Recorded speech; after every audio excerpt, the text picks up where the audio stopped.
Syedun, mantan Presiden Persiraja Banda Aceh Nazarudin Dekgam turut menanggapi peristiwa yang terjadi di Stadion Haji Di Murtala Lampineng, Banda Aceh malam tadi pada Senin 5 September 2022. Laga perdana Liga 2 antara Persiraja Banda Aceh versus PSMS Medan di Stadion Haji Di Murtala pada Senin 5 September 2022 tadi malam batal digelar. Penyebabnya lampu utama Stadion Haji Di Murtala padam. Hal itu membuat para penonton kecewa dan membakar sejumlah fasilitas di stadion yang menjadi home base tim berjuluk Lantak Laju. Menanggapi hal tersebut, Nazarudin Dekgam meminta semua masyarakat Aceh untuk tetap mendukung Persiraja. Ia mengatakan bahwa kejadian tersebut bukanlah kesalahan Persiraja. Persiraja tidak salah, yang salah lampu stadion tidak nyala, ujar Dekgam.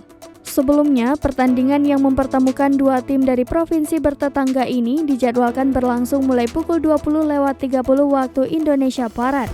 Namun, 5 menit menjelang kick-off, lampu utama Stadion Lampineng padam.